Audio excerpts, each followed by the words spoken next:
By changing people's understanding of their own history, their invaders can convince them that being conquered was somehow good for them. This is exactly what the white society has done to Africans around the world. Consider a scenario where invaders broke into a home, plundering its resources and wealth, and abducting many people from the home, brutally enslaving them. Logically, to prevent resentment and retribution from the descendants of both those who remained in the home and those who were enslaved, the invaders would indoctrinate false narratives into their minds to prevent animosity towards their invading enslavers. Resentment, rebellion, and retribution are inherent responses under such circumstances. To prevent these outcomes, the invading enslavers would manipulate the minds of the descendants through miseducation, convincing those who remained that the invasion benefited them, as well as deceiving those who were enslaved to believe that the enslavement benefited them. As generations pass, this miseducation becomes ingrained into the descendants' mind, ultimately benefiting the invading enslavers. This is precisely what the white society has done to Africans throughout the diaspora. After enriching itself through the invasion and enslavement of Africans, the white society created the false claim that Africans were illiterate and uncivilized, and that therefore the white society's invasion and enslavement of Africans ultimately benefited Africans. That narrative is still being used to justify not awarding Africans the reparations we are still owed. They imposed that false narrative upon Africans throughout the diaspora through whitewashed miseducation. This accounts for why many native Africans believes that the white society's invasion of Africa benefited Africa. It's also the reason why millions of Africans that have been spread throughout the diaspora by the slave trade believes that the white society's enslavement of our ancestors ultimately benefited us. The prevailing narrative that Africans were illiterate and uncivilized before the Europeans invaded has caused millions of Africans throughout the diaspora to literally feel indebted to the white society for having brutally invaded Africa and brutally enslaving our ancestors. This whitewashing of history provides clarity of why millions of Africans throughout the diaspora now reveres Caucasians in spite of such a brutally horrific history of the contrary. Through miseducation, the minds of Africans worldwide have been shaped in ways that serves and protects the interests of the white society.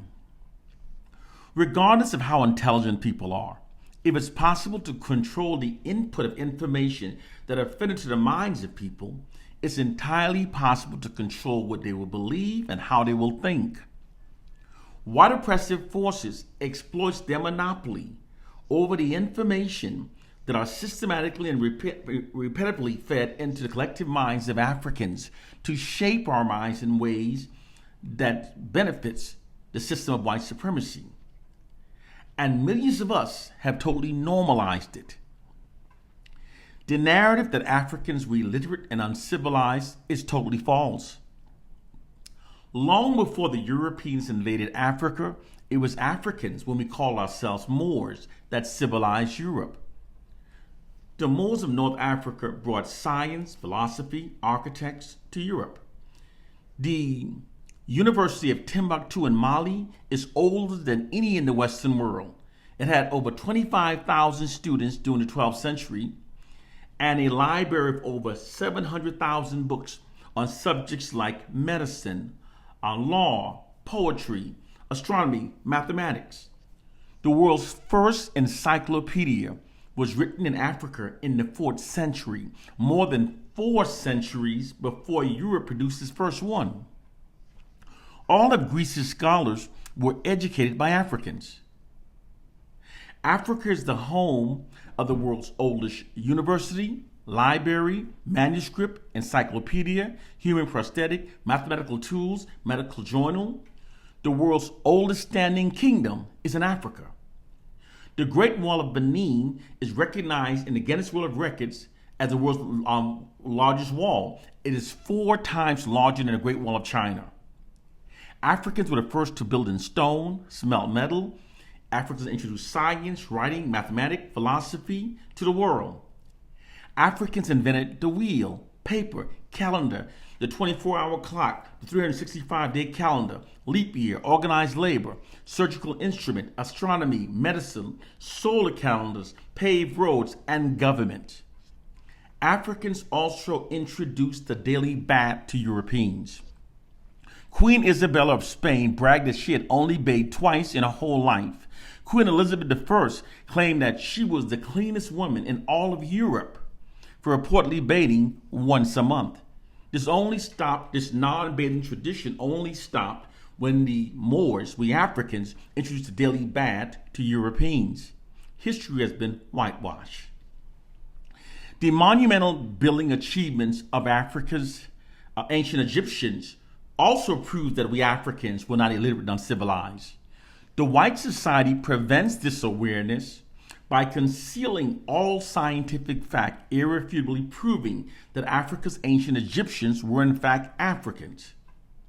The geographical location of Egypt is in Africa.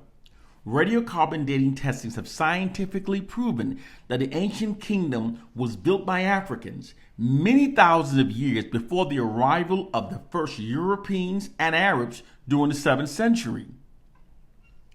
Hair sample testings, melanin concentration skin testings, bone density, and DNA testings have all scientifically proven that Africa's ancient Egyptians were in fact Africans. Their DNA match proved that they belong to the human Y chromosome E1B1A. This is the Y chromosome of sub-Saharan Africans, who currently speaks the Niger-Congo languages. History has been whitewashed. All societies function based on the narratives that are fed into them. Therefore, the history we've been taught is filled with false narratives that provides the white society with a false historical platform that endorses its social dominance over the black population. According to white social scientists, this whitewashing is necessary because the white society's true history does not endorse its current position of social dominance over black people. Instead, it shows its dominance as being illegitimate. Therefore, this whitewashing of history provides the white society with a false platform that endorses their position of white dominance. The white society sits upon a throne of white exalting and black marginalizing lies. Our society functions based upon those lies in ways that aids in maintaining white social dominance over black people.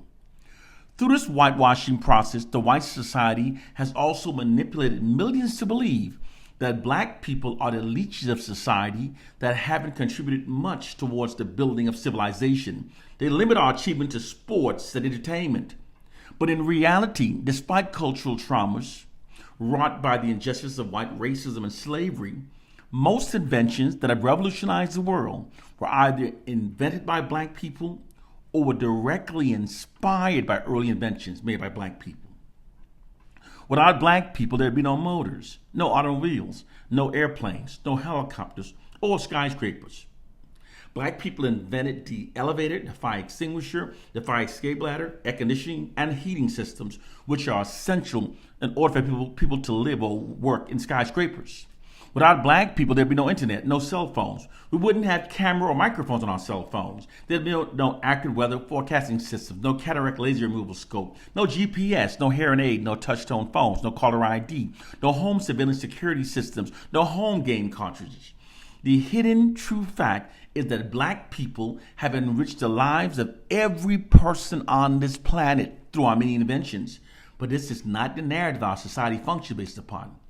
It's actually the genius minds of black people that moves the world forward. Your perception is a white deception. As Dresden James said, when a well-packaged web of lies has been sold gradually to the masses over generations, the truth will seem absolutely ridiculous and a speaker will sound like a raving lunatic. Nonetheless, those who know the truth must teach. African proverb. Your perception is a white deception.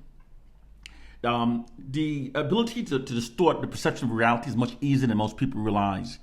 The public perception of reality is actually shaped by the narratives that are fit into a society. Therefore, all that's required for distorting the perception of reality is to repeatedly feed false narrative to our society. The public's perception of reality becomes aligned with the false narrative instead of the true reality. Because the white society controls the narrative, they feed false, white exalting, black marginalizing narrative into our society. Our society then becomes aligned with it, creating the perception that aids in maintaining white social dominance. According to white social scientists, perception is more important than reality for controlling society and for steering society towards an objective, because people literally function based upon their perception of what's true rather than what actually is true. So the white society feeds lies within society that keeps perceptions within a society that aids in maintaining white social dominance. If you allow the white side to tell you what to believe, they're going to feed you mental enslaving lies. Start researching facts for yourself. We now live in the era of information. In the age of information, ignorance is now a choice. Therefore, your mental enslavement is now a choice. Realize that your enemies are controlling what you believe. And whenever history's most racist, narcissistic group of people are controlling what you believe, they're always going to feed us lies that give them greater power and control over us. This is the real matrix. It's time to wake up to our reality. One love and peace.